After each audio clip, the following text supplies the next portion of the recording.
Então, vamos lá falar da nossa paraxá. Ninguém se confunda. Normalmente, quando não é Shana Meuberet, quando não é aquele ano que tem um mês a mais, que tem o Adar Beit, as parashot vai aquele pecudei, a gente normalmente lê juntos. Mas esse ano é uma exceção por uma série de cálculos de se cai Shabat junto com os Hagim, não cai. Nesse ano aconteceu que a Parashá Vayakel, ela é separada da Parashá Pekudei, então nessa semana a gente vai ler só a Parashá Vayakel e na semana que vem, Bezrat Hashem, a gente vai ler a Parashá Pekudei. As duas basicamente vão estar repetindo o que foi falado nas Parashot anteriores, principalmente a Parashá Terumá, que falou sobre a construção do Mishkan e dos utensílios, mais ou menos vai ser repetido aqui na Parashá Vayakel, e a Parashá Tetzaveh, que falou das roupas do Kohen Gadol, ele vai ser mais ou menos repetido na Parashá da semana que vem, que é a Parashá Pekudei. Então, a grande pergunta é por que temos essa repetição? Já se falou tanto todos os detalhes e como que é o Mishkan, e toda a estrutura de madeira revestido de ouro e todos os utensílios, ou de ouro maciço, ou de madeira revestido de ouro também. Por que a gente vai repetir tudo de novo agora na Parashá Vayakel, semana que vem, na Parashá Pekudei? Uma das explicações que os nossos sábios eles trazem para a gente é para um ensinamento muito importante que existe um potencial, só que esse potencial, se a gente não fizer nada, ele não vai se transformar em realização. Então, a gente tem as Parashot, Trumá e Tetzaveh, seria o comando de Deus, quer dizer, é o potencial da construção do Mishkan, mas se o povo judeu não fizesse a sua parte, se eles não fossem lá e corressem atrás e doassem os materiais e doassem a mão de obra, o Mishkan nunca ia ser construído, nunca ia sair do papel. Então, quer dizer, primeiro tem o comando de Hashem, é o potencial da construção do Mishkan, e agora é a realização. Então, isso também vale para a nossa vida. Muitas vezes a gente tem o potencial, mas ele está numa forma latente, ele está lá parado, guardado, enquanto a gente não colocar isso na prática, enquanto a gente não correr atrás, não fizer a nossa parte, a gente não vai sair só do potencial, e isso não vai sair do papel para acontecer na prática. Então, a Parashá Vayakel e a Parashá Pekudei da semana que vem, elas vêm colocar na prática, quer dizer, o povo judeu foi lá e doou os materiais e construiu. O Mishkan aconteceu. Por quê? Porque a gente correu atrás, a gente arregaçou as mangas, a gente fez acontecer. Assim também é na vida. Se a gente ficar sentado, se a gente não se esforçar, se a gente não colocar esse potencial para fora, as coisas não vão acontecer. Então, que significa Vayakel? Vayakel vem de Kaal. Kaal é a comunidade, reunir a comunidade. Vayakel Moshe kol adat bnei Israel. Moshe reuniu, quer dizer, toda a comunidade, ele juntou toda a comunidade de Bnei Israel. Vayomer alehem ele advarim asher tzivah Hashem lasot otam. Essas são as coisas que Hashem ordenou. Então, quer dizer, primeiro Deus ordena para Moshe Rabbeinu, nas duas primeiras parashot, no que a gente falou, Trumá e Tetzaveh, e agora Moshe transmite para o povo e a coisa vai começar a acontecer. Tem uma pequena interrupção aqui para falar do Shabat, que também isso chama atenção. Sheshet Yamim Teaseh Melachá. Em 6 dias vocês vão fazer, vai ser feito todo o trabalho. O Bayom Ashvi'i Yelachem Kodesh Shabbat Shabbaton Lashem. E aí ele volta logo em seguida, ele volta, Vayomer Moshe Kol Adat Bnei Israel, Lemor Ze Adavar Asher Tzivah Hashem Lemor. Isso é o que Deus ordenou. Então os nossos sábios perguntam por que essa interrupção? Está falando sobre o Mishkan e de repente fala sobre o Shabat.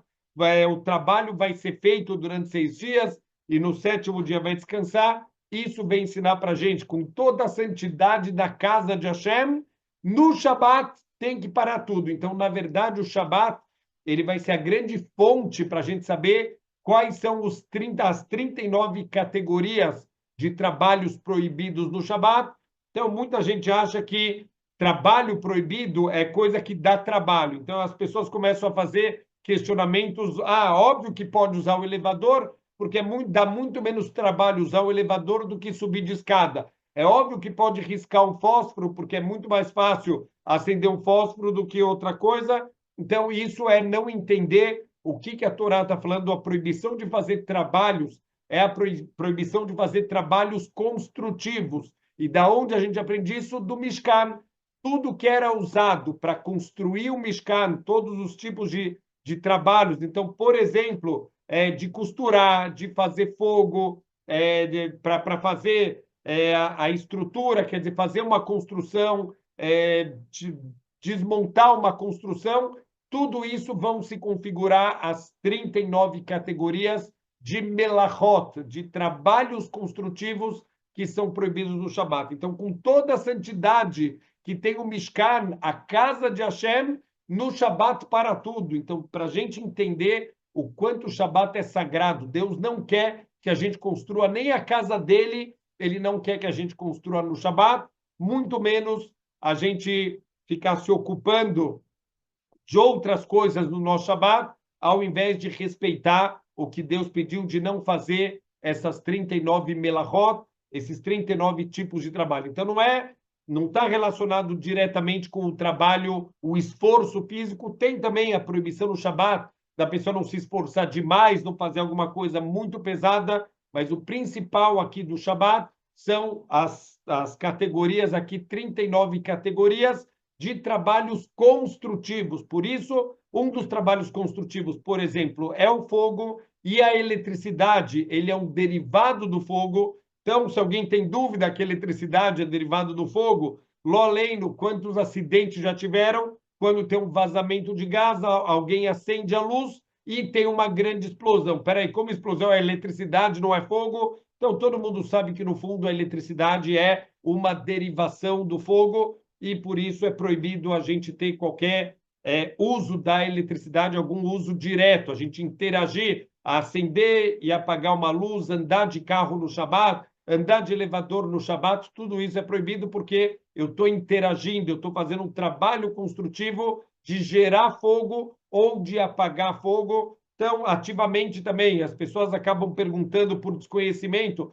Não, mas o que tem a ver? Não tinha carro na época de Moshe Rabbeinu? Por que não posso andar de carro hoje em dia, já que nem existia essa proibição na época de Moshe Rabbeinu? Então, a gente aprende também que o carro, toda vez que você acelera e o próprio acionamento do carro, isso faz funcionar um motor de combustão, um motor de explosão, e toda vez que eu estou acelerando, eu estou injetando gasolina, essa gasolina ela vai ser comprimida e vai vir uma faísca que vai explodir ela. Então, essa faísca está sendo produzida a cada acelerada, cada vez que está andando o carro, eu estou produzindo fogo e eu estou, por isso, quebrando aqui uma das atividades proibidas de fazer no Shabat. Então, a Torá quer mostrar o quanto é kadosh, o quanto é sagrado esse dia do Shabat. Nem a casa de Hashem, a gente podia falar uma exceção. Olha, tudo bem, o Shabat é sagrado, mas a casa de Hashem não para por nada. Não, não, não. O Shabat para tudo. Então, eles construíam 6 dias da semana. Eles faziam todas as obras necessárias para a construção do Mishkan. Chegou o Shabat, a gente para tudo. E é o dia que a gente vai ter o nosso descanso. Literalmente também é o dia da gente parar um pouquinho, diminuir a pressão. A gente está mais em casa, está mais com a família, está mais conectado com o Criador do mundo. A gente vai para o Beit HaKnesset, a Tefilá é um pouco mais longa, a gente tem uma leitura da Torá, é um dia muito mais espiritual. A gente fecha um pouquinho a torneira do mundo material para poder abrir um pouco mais as torneiras do mundo espiritual. Então, é importantíssimo a gente entender o quanto o Shabat ele é sagrado, que nem a casa do Criador do mundo pode ser construída se isso acontecer às custas de fazer um trabalho construtivo, uma melachá, durante o Shabat. E aqui tem até uma linguagem interessante que os nossos sábios chamam a atenção. Assim está escrito que Sheshet Yamim teaseh melachá. 6 dias a melachá vai ser feita, como se ela está sendo feita sozinha. O que significa isso? O Beyom Hashvi'i Yelachem Kodesh. No 7º dia vai ser para vocês um dia sagrado. Shabbat Shabbaton Lashem. Um Shabbat, um dia de descanso para Hashem.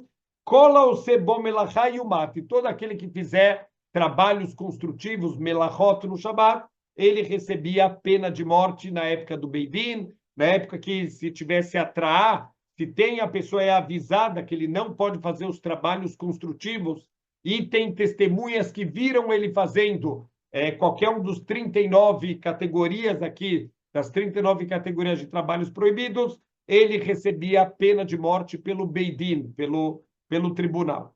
Então, aqui, o que significa essa linguagem?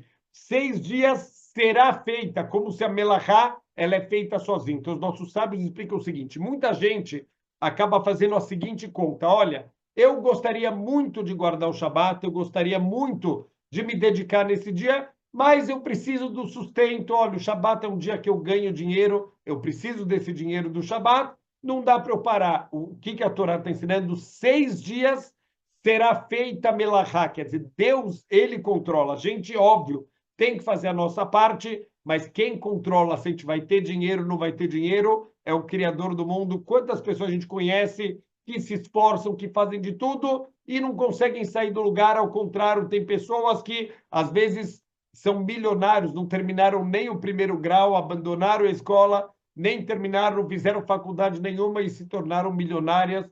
Tudo isso está na mão de Hashem, não está na nossa mão. A gente faz a nossa parte, mas é Ele que decide tudo. E Ele decidiu que toda brachá, ela vai vir nos 6 dias da semana. Não tem brachá para quem trabalha no Shabat. Por quê? Porque o Shabat é a fonte da brachá para quem descansa, para quem não trabalha no Shabat. Eu conheci pessoalmente, mais de uma vez, conversei com taxistas lá em Israel, e os taxistas me contaram, olha, eu hoje em dia, eu guardo o Shabat, foi uma dificuldade muito grande, já que no Shabat não tem transporte coletivo na maioria das cidades, então é o dia que os taxistas mais ganham dinheiro, e para eles era um teste, era um desafio muito grande. Como que eu vou parar de trabalhar no Shabat e continuar fechando as contas?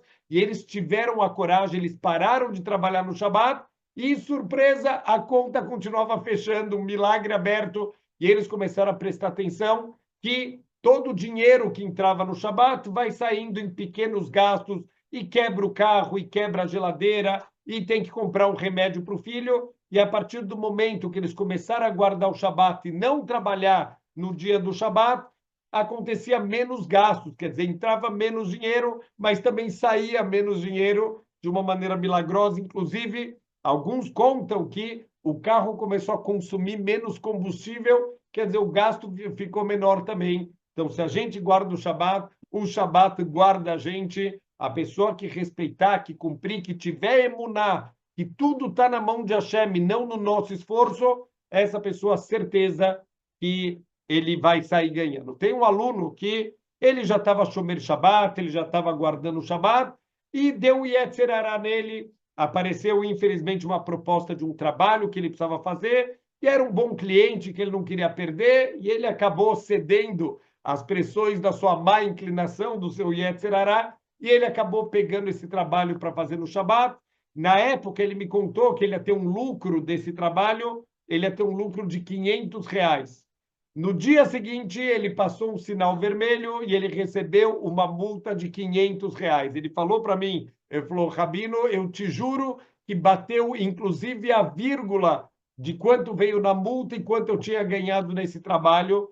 E ele entendeu a mensagem, quer dizer, se a gente ganha de uma maneira que não é como a Hashem queria que a gente ganhasse, vai embora de outro jeito. Deus vai fazer com que esse dinheiro, que é um dinheiro que não tem nenhuma brachá, ele vai embora de outras maneiras, e aquele que vai ter a coragem, vai ter emuná, eu vou confiar em Hashem, e não é esse trabalho no Shabat que vai me dar o dinheiro, Hashem vai mandar brachá para essa pessoa, e durante a semana vai ser feito, nos 6 dias da semana, vai ser feito todo o trabalho, e essa pessoa não vai perder nada, ele só vai ganhar. Existe uma regra no Talmud que fala Ein Adam Chotev Eniskar, não tem ninguém que faz averot e sai ganhando com isso. Pode ser que num primeiro momento, aqui no mundo material é muito comum, inclusive o Shema Israel alerta a gente para isso, Lo taturu acharei levavchem ve'acharei nechem, asher atem zonim achareihem, não siga os olhos e não siga o teu coração, porque eles te enganam.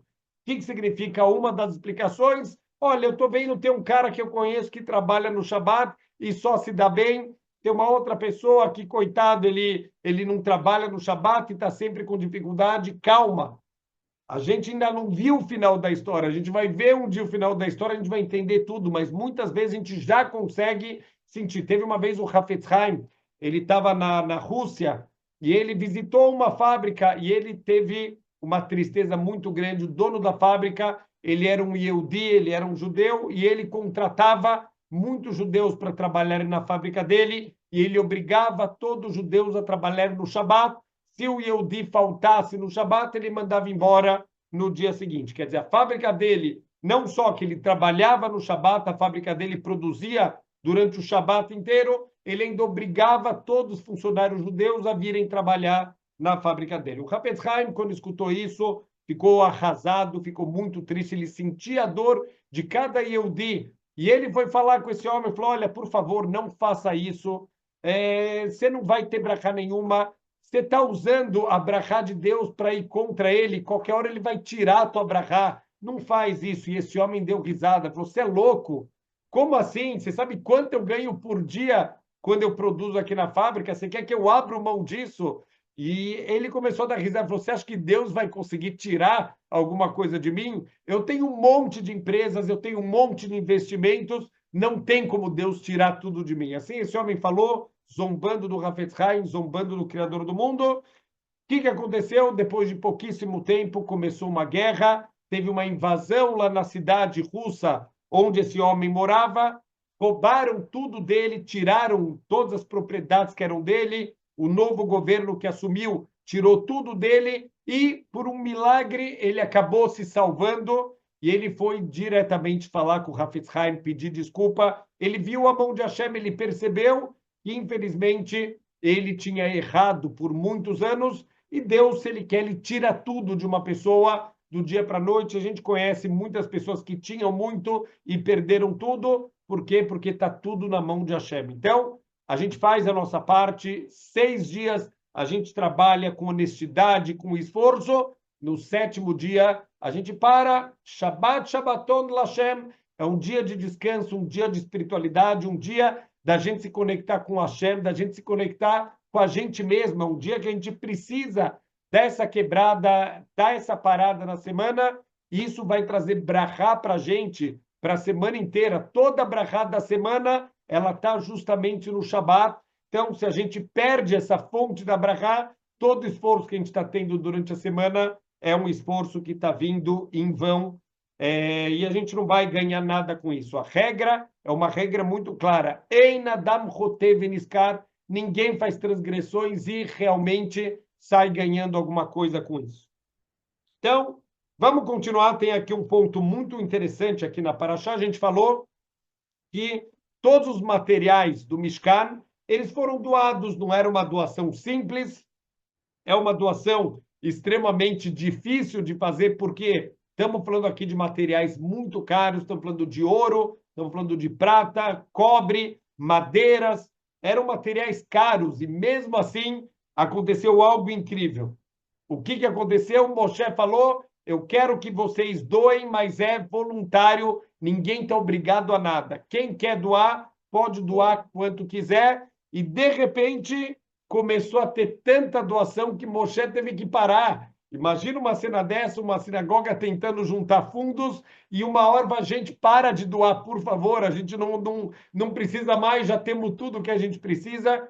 Foi isso que aconteceu. Baruch Hashem, lá no deserto, Moshe mandou parar as doações, porque já chegou em tudo que a gente precisa. E, fora isso também, não foi só doação aqui dos materiais, a gente teve também a doação da mão de obra. Então, todo aquele cujo coração levou ele, isso chama um pouco a atenção, né? O que significa qualquer um que o seu coração levou ele, essa pessoa foi escolhida para trabalhar? Espera aí, para trabalhar no Mishkan, para trabalhar com ouro, com prata, eram detalhes que eram feitos da roupa do Cohen, fios de ouro que eram tecidos da roupa do Cohen Gadol, ou nos utensílios, tinha que fazer direitinho com ouro, e os kruvim, eram aqueles anjos que ficavam em cima da tampa do Arona Kodesh, a perfeição que tinha que ser, o detalhamento disso.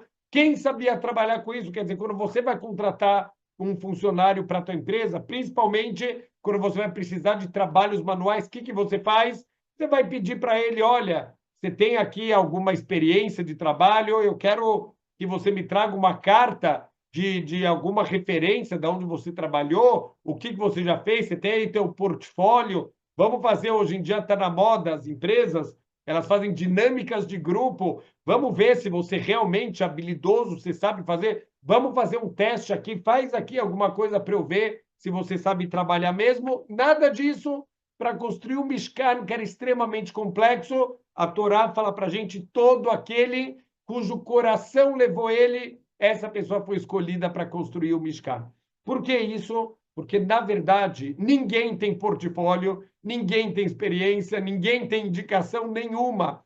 Esse povo que está aqui no deserto é aquele mesmo povo que estava escravizado no Egito. O que eles faziam no Egito? Carregavam pedras, faziam trabalhos mais grosseiros. Ninguém sabia fazer esses trabalhos mais finos, mais artesanais. Não tem ninguém que tem esse tipo de sabedoria, mas aqueles que tiveram vontade. Falou, Hashem, a gente não sabe fazer, mas a gente quer fazer, eu tenho a vontade, eu quero aprender, eu quero fazer. Hashem iluminou a cabeça dessas pessoas, Hashem iluminou as mãos dessas pessoas, e essas pessoas construíram o Mishkan sem nenhuma experiência anterior, sem nenhum tipo de conhecimento. Hashem iluminou essas pessoas, e o Mishkan saiu, o Mishkan foi construído com todos os detalhes, com todas as dificuldades.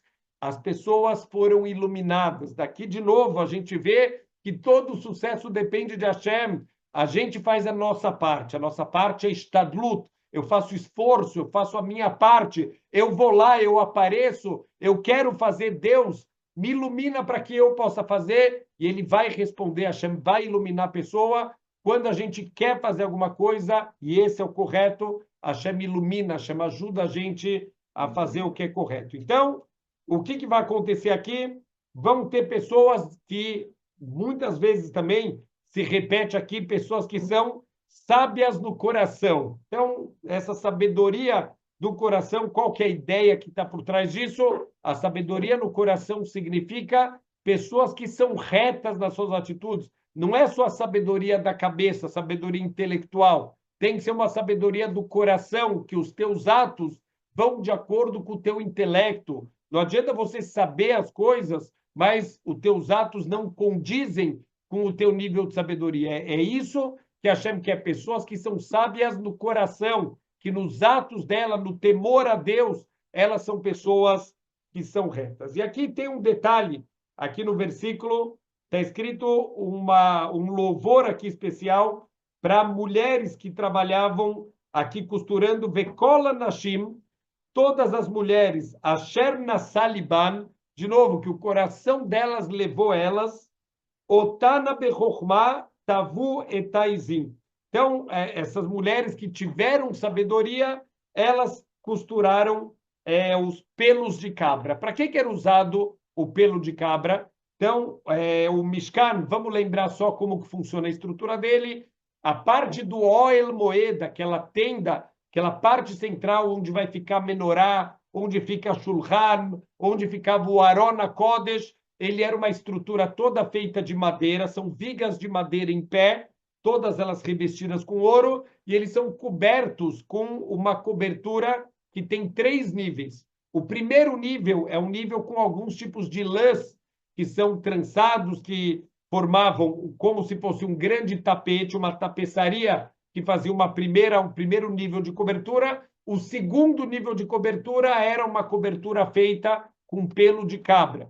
Então, aqui está falando que essas mulheres que tinham muita sabedoria, elas construíram, elas fizeram aqui os trabalhos com o pelo de cabra. O que tem de tão especial, de tanta sabedoria de trabalhar com os pelos de cabra, que essas mulheres estão merecendo aqui um louvor especial da nossa Torá? Então, o Rashi explica para a gente o seguinte: essas mulheres tinham um conhecimento especial. Elas conseguiam trabalhar normalmente, quando alguém trabalha tecendo com pelos de animais, o que é feito? Primeiro, isso é cortado do animal, se faz a tosquia, por exemplo, quem trabalha com lã ou até o pelo de cabra, você vai tosquiar o animal, você vai tirar esses fios aqui, esses pelos do animal, vai transformar isso em fios e vai depois fazer a costura que você quiser com a lã ou com os fios. Mas aqui, o Rashi fala uma sabedoria que eu nunca consegui entender, mas assim está escrito na nossa Torá, que as mulheres conseguiam fazer essa cobertura do Mishkan, conseguiam costurar os fios dos pelos das cabras, enquanto ainda estava conectado com as cabras vivas. Obviamente que isso não envolveu nenhum tipo de sofrimento para os animais, já que é proibido pela Torá a gente causar sofrimento desnecessário para os animais, mas as mulheres, elas quiseram aqui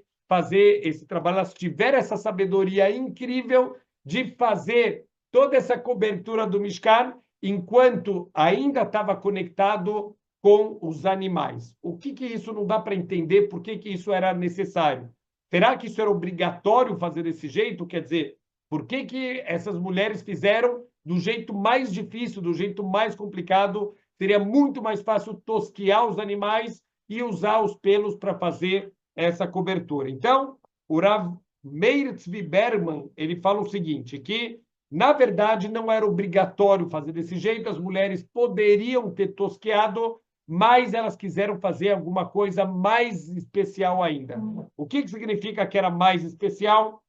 A gente sabe que existe o conceito de pureza e impureza espiritual. Então, por exemplo, para quem está acompanhando um pouquinho as aulas que a gente dá de segunda-feira do Sefer Ahinur, a gente justamente está falando na Parashá Vaikra. É verdade que todo o Sefer Vaikra, ele fala bastante de fontes de pureza e de impureza espiritual. Então, tem várias fontes de impureza, a gente falou bastante na aula dessa semana sobre a mulher nidá, a mulher que tem impureza através da menstruação, que tem o fluxo menstrual, a mulher que está nidá. Então, isso é uma das fontes de impureza espiritual. E existem transmissões de impureza. Enquanto uma pessoa ela está impura, por exemplo, alguém que entrou em contato com o corpo de uma pessoa morta, que é uma das maiores fontes de impureza que tem na Torá, a pessoa entrou em contato com esse corpo morto, ela agora vira uma fonte de impureza também. As coisas que ela encostar, as coisas que ela carregar,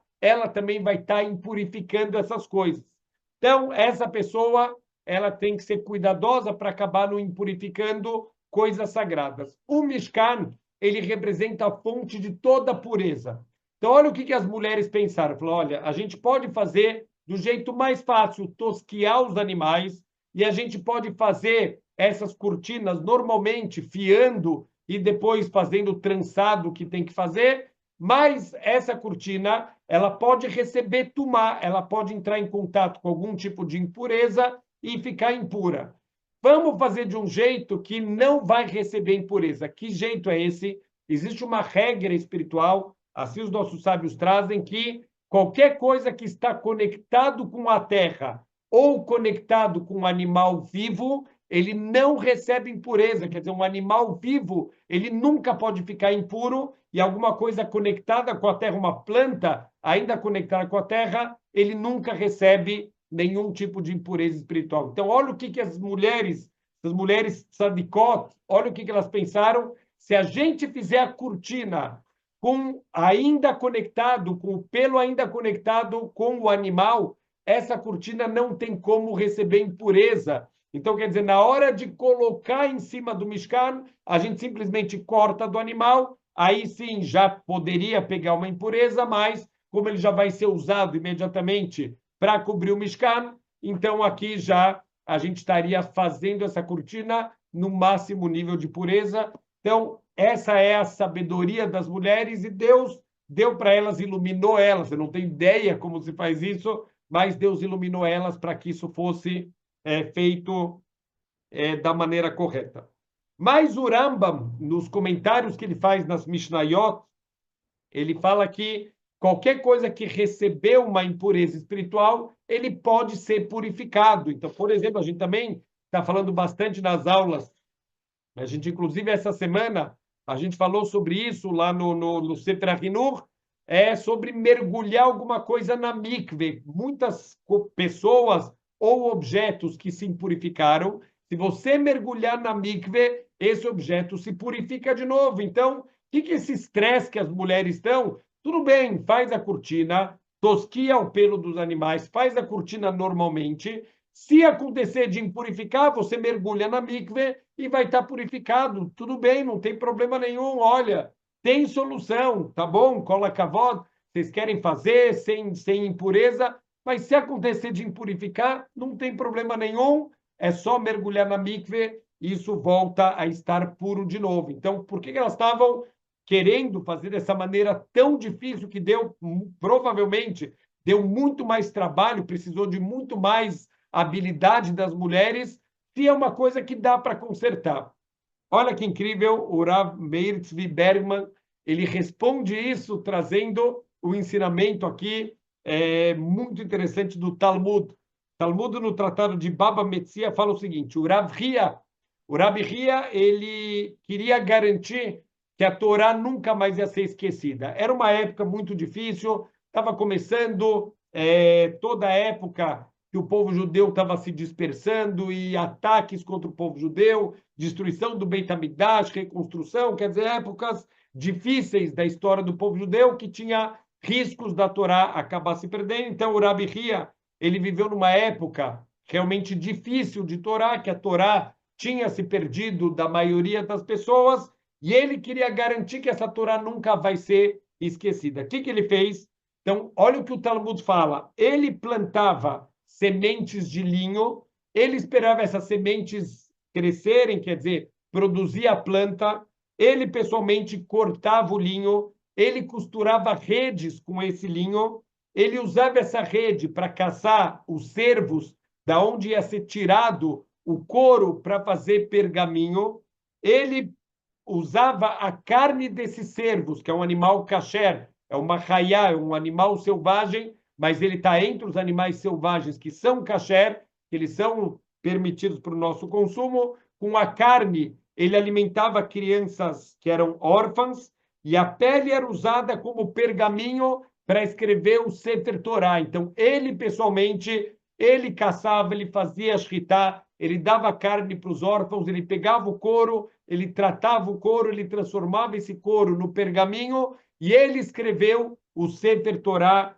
aqui nesse pergaminho. Depois ele pegava esse Sefer Torah que ele escreveu e ele vai de cidade em cidade para ensinar a Torá, para ensinar Mishnayot para as crianças, e assim ele estava garantindo que a Torá ela nunca vai se perder. A grande pergunta é, cola cavot, ele pegar um Sefer Torah e ir nas cidades ensinar a Torá, eu entendo. Vai lá num sofer, encomenda um Sefer Torah, o sofer vai descrever o Sefer Torah e vai dar tudo certo. Por que ele precisava plantar o linho para fazer a rede, para caçar o animal, para tirar o couro, para fazer o Sefer Torah? Por que tudo isso? Facilita a vida. Vai direto e compra. Olha o que a gente aprende daqui. Se o intuito era que nunca mais se esquecesse a Torá, o que o Rav Hia queria? Colocar toda a energia, Messirut Nefesh, se entregar aqui nessa missão. Ele colocou toda a força para que tudo fosse feito com as kavanot, com as intenções mais elevadas, com o máximo de pureza, com o máximo de santidade, para ter o resultado que ele queria. Se é para manter a Torá para sempre, cada passo do processo tem que ser feito com o máximo de pureza, com o máximo de santidade, e isso ele conseguiu fazer, e Baruch Hashem, a gente sabe que a Torá nunca se perdeu, a Torá foi transmitida, mesmo que estava num momento difícil da história do povo judeu, essa Torá teve sucesso de ser transmitida e de chegar até nós, até os nossos dias. Então, o que a gente vê daqui? Que quando cada etapa do processo ele é feito com muita santidade, com muito cuidado, com muita pureza, isso garante que a santidade não vai se perder nas futuras gerações. Fala o Gaon Mivilna, preste atenção nas palavras do Gaon Mivilna, ele fala, se uma sinagoga ela fosse construída, cada tijolo com as intenções corretas, cada prego fosse feito com kavaná, se as ferramentas fossem fabricadas com santidade, com pureza, com o único intuito de cumprir a vontade de Hashem, então está garantido que nesse lugar o Yetzer Hará não ia poder entrar, a reza das pessoas ia chegar diretamente no Shamaim, ninguém ia ter pensamentos estranhos no meio da Tfilá, o nível de santidade dessa sinagoga ia ser algo que ia conectar diretamente com o Criador do mundo. É isso que o Rav Hia queria. O Rav Hia, ele quer garantir que essa Torá não vai ser esquecida. Então, desde o plantio da semente, ele já tinha as intenções corretas, já tinha pureza, já tinha santidade. Tem muitos sofrim que quando eles vão escrever o Sefer Torá, toda vez que eles vão escrever um dos nomes de Hashem, centenas, milhares de vezes aparecem os nomes de Hashem na Torá, eles vão na mikve mergulhar para escrever o nome de Hashem com kedushá, com santidade, com pureza. Quer dizer, tudo isso são esforços para que esse Sefer Torá ele seja o mais sagrado, o mais puro, o mais elevado possível. Então, a gente tem que saber que as mulheres fizeram a mesma conta. Falou, olha, a gente quer construir esse Mishkan, e esse Mishkan tem que ser construído com o máximo de pureza, com o máximo de santidade, cada passo. É verdade que, de acordo com o Rambam, daria para purificar se impurificasse, mas elas querem mais do que isso. Eu quero algo que nem chegue perto de se impurificar. Eu quero algo num nível mais alto. É isso que as mulheres estão fazendo. Deu muito mais trabalho, exigiu muito mais habilidade, mas essas coberturas do Mishkan que vão ser construídas, elas vão estar num outro nível de pureza, num outro nível de santidade. É por isso que a Torá está dando um louvor para a sabedoria dessas mulheres, não é só pela sabedoria, mas sim pela vontade de fazer da forma mais sagrada, da forma mais pura, que vai estar mais conectando as pessoas com o Criador do mundo. Então, tudo era feito com esse pelo do animal conectado, então era lavado, era penteado, era afiado, tudo ainda conectado com o animal para não ter nenhuma chance de receber nenhum tipo de impureza espiritual.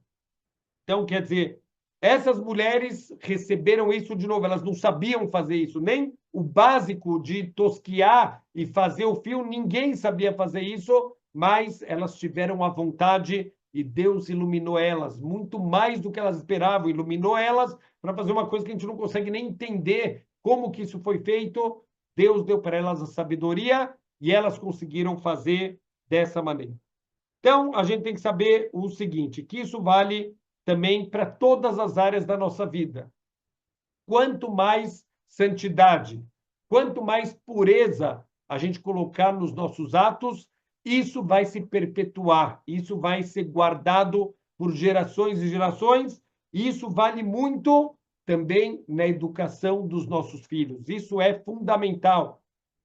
Se a gente quer educar os nossos filhos no caminho de Torá, no caminho de pureza, no caminho de santidade, cada pequeno passo das crianças tem que ser acompanhado. A gente tem que tomar cuidado, blindar as crianças de qualquer influência negativa, de todo esse lixo que está lá fora, de todas essas más influências, ideias tortas que tem lá fora. A gente tem que estar acompanhando cada passo, cada momento da vida da criança. Quanto mais a gente está acompanhando de perto, mais a gente vai garantir que essa criança ela vai estar crescendo com santidade. A gente pega, por exemplo, na história de Haná, a mãe do profeta Shmuel, como eles acompanhavam desde o nascimento de Shmuel. Na verdade, ele já nasceu prometido para Deus. Haná, ela prometeu para Deus, se você me der um filho, eu vou dedicar ele para você. Quer dizer, desde o ventre, ela já decidiu que esse filho vai ser para Hashem, e ela já decidiu que ele vai ser Nazir,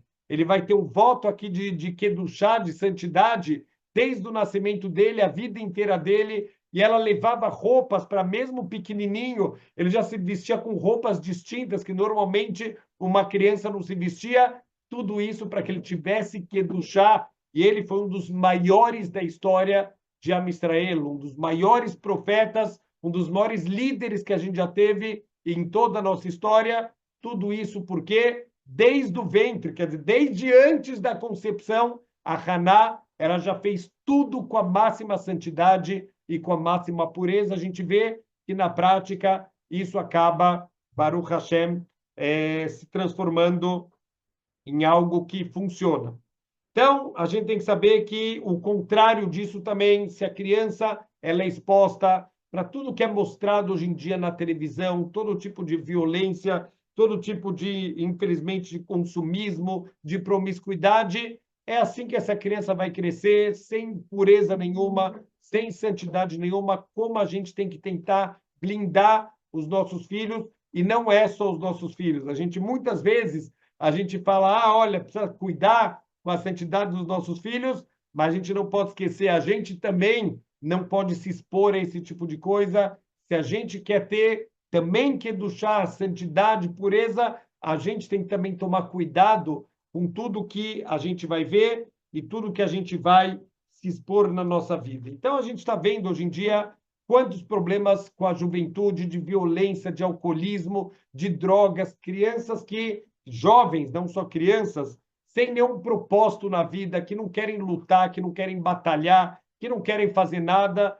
porque tudo isso começou lá atrás, o problema, começou desde a infância, como que elas foram criadas, ao que elas foram expostas, foram crianças que foram criadas pela televisão, que foram criadas pelo computador, e infelizmente o preço está vindo agora. A conta, ela sempre chega. A conta está chegando agora, essa geração está começando a cobrar a sua conta que começou lá desde dos anos tenros da criança, e isso, hoje em dia, que a gente está vendo o seu preço ser cobrado. Então, quando a gente quer fazer alguma coisa com que do chá, dá trabalho. Olha o que essas mulheres precisaram fazer para que essa cortina fosse com o máximo trabalho. Olha o Rab Ria, desde semear o linho, dá trabalho, óbvio que dá trabalho, é muito mais fácil largar a criança na frente da televisão e falar, fica aí assistindo e eu posso cuidar da minha vida, fazer minhas coisas.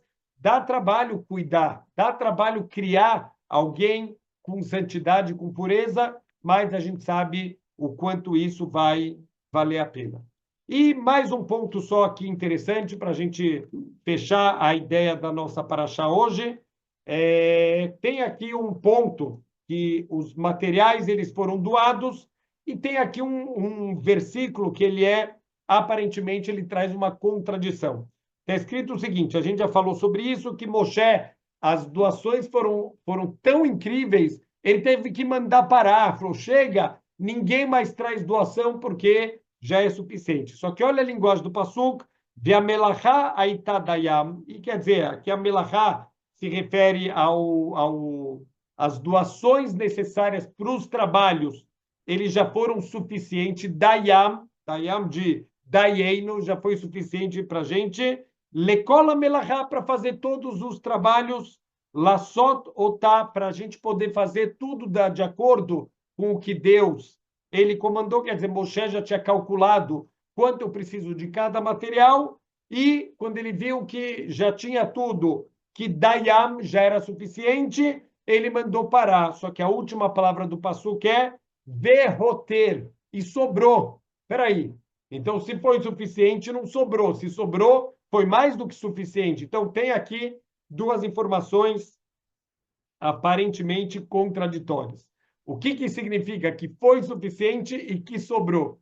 Olha o que os nossos sábios falam. O Rav Yohanan Zweig, ele fala que, na verdade, quando, por exemplo, você convida alguém para comer na sua casa, essa pessoa comeu e você não sabe se ela está saciada de verdade ou ela falou, olha, quer mais alguma coisa? Não, não, não, obrigado, está ótimo. Olha, será que ela está falando por educação ou será que realmente ela está saciada? Difícil saber. Existe uma maneira de saber se alguém está realmente saciado. A gente vê se sobrou um pouco de comida no prato dela. Se sobrou comida, significa, olha, eu não aguento mais nada. Olha, sobrou até no prato, obrigado, eu não entra mais nada, eu estou completamente saciado. Então, quando sobra um pouquinho de comida, significa que realmente a pessoa se saciou completamente. Então, a mesma ideia a gente teria aqui no Mishkan. A gente poderia pensar que quando Betzalel, que era o construtor do Mishkan,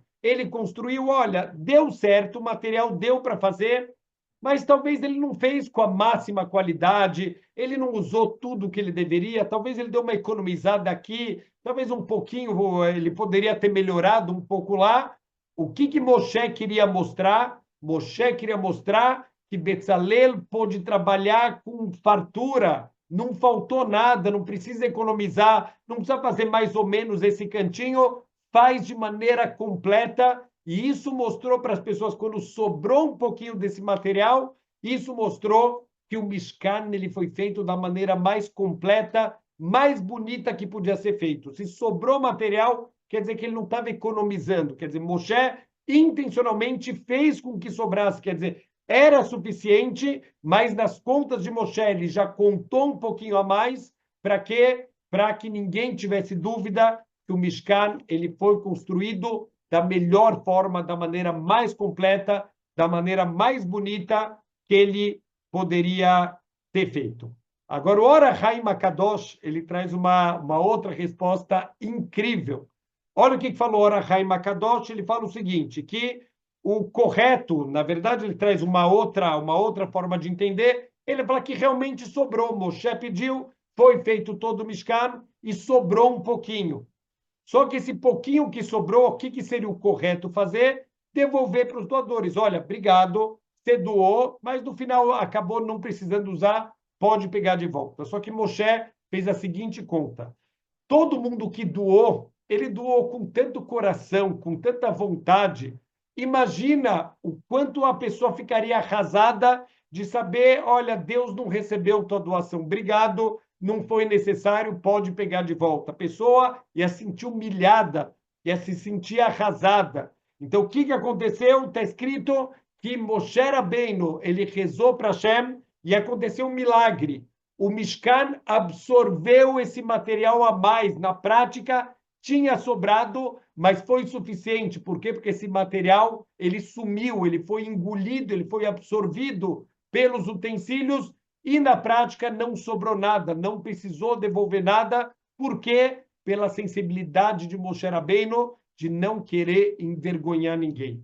Olha que lição incrível aqui, quanto a gente tem que pensar nos outros, quanto a gente tem que pensar para não deixar uma pessoa chateada, detalhes do nosso dia a dia que a gente tem que levar em consideração para nunca humilhar alguém, para nunca fazer alguém ficar triste, ficar ofendido, se sentir humilhado, a gente rejeitar alguém, veio oferecer ajuda, mesmo que realmente não precisa, tem que ter sabedoria de como agradecer e falar, olha, obrigado, hoje não vou precisar, mas obrigado, é muito importante a tua ajuda, ou até dar alguma coisa pequenininha para a pessoa ajudar, mesmo que eu não preciso, mas para a pessoa ficar feliz. Então, quanto a gente tem que ter aqui, Bezrat Hashem, de sensibilidade.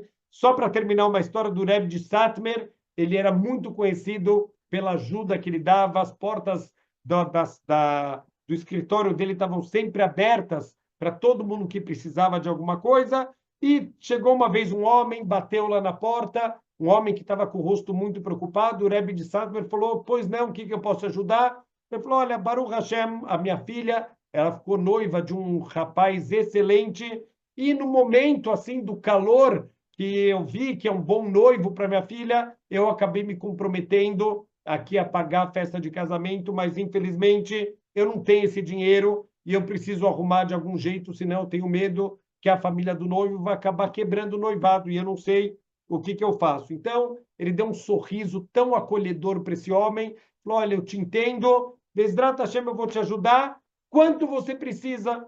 Esse homem, ele ficou um pouco envergonhado de falar, uma hora ele tomou coragem e falou, eu preciso de $10.000. Então, o Raf pediu para ele esperar do lado de fora, chamou o Gabai, o ajudante dele, e falou, olha, vai lá na minha gaveta e pega $9.000 e dá para esse homem. Gabai achou que entendeu errado, falou, Rav, é 9.000 ou 10.000? O Rav repetiu para ele, vai lá, pega $9.000 e dá para ele. Então, o Gabai foi lá, entregou os $9.000, o homem agradeceu e foi embora. E o Gabai, quando voltou, falou, Rav, você pode me explicar? Eu sei que na gaveta tem mais dinheiro, teria os $10.000 que esse homem pediu, por que você não deu para ele? Olha que incrível a resposta do Rebbe de Satmer. O que é a sensibilidade que a gente tem que chegar? O Rebbe de Satmer falou o seguinte, olha, eu sei que o casamento deve custar muito mais que isso, e esse homem está com vergonha de pedir, ele ficou com vergonha de pedir o valor inteiro. Se eu desse tudo o que ele pediu, ele ia ficar muito mal, falar, ai, como eu fui burro, se eu pedisse 20 mil, ele ia me dar os 20 mil, eu devia ter pedido mais, por que eu não pedi mais? Ele ia ficar para o resto da vida se cobrando que ele podia ter pedido mais. Como ele pediu 10 e eu dei 9, ele saiu daqui tranquilo, falou, ai, ainda bem que eu só pedi isso, porque nem isso que eu pedi ele não tinha, se eu pedisse 20 mil, certeza que ele não ia me dar, e esse homem saiu de lá, por um lado, feliz, e, por outro lado, aliviado. Ele ia ter se cobrado para o resto da vida, mas Baruch Hashem, com a sensibilidade do Rebbe de Satmer, Baruch Hashem, ele saiu feliz e ele saiu aliviado, que ele pediu o que ele teve coragem de pedir, e Baruch Hashem foi mais ou menos o que o Rav conseguiu ajudar ele. Se ele pedisse mais, o Rav não ia conseguir ajudar mais do que isso, então ele saiu feliz da vida. Olha o que é ser sensível com as pessoas. É isso que o Or HaChaim Kadosh fala. É a conta de Moshe Rabbeinu. Eu teria que devolver as doações que sobraram. Isso ia deixar as pessoas arrasadas. Moshe rezou, aconteceu um milagre e esse material foi reabsorvido aqui pelos outros utensílios e todo mundo ficou feliz da vida. Minha doação foi aceita e Baruch Hashem, está tudo ótimo. Esse tem que ser um nível de preocupação, de sensibilidade, de a gente sentir um pouquinho da dor, do sofrimento do outro. A gente fala tanto hoje em dia que o quanto a gente tem que ter esse sentimento de se preocupar com os outros, isso não é nada atual. A gente fala muito hoje em dia como se fosse um assunto novo da empatia. Aqui está a empatia. Dentro da nossa Torá já está a empatia, o cuidado que tem que ter um grande líder, como um grande líder, como Moshe se comporta. Bezrat Hashem, que a gente possa pegar esses grandes modelos que a Torá ela trouxe para a gente, para se espelhar, para ser o nosso objetivo de vida, para a gente poder melhorar a cada dia mais. Shabbat Shalom.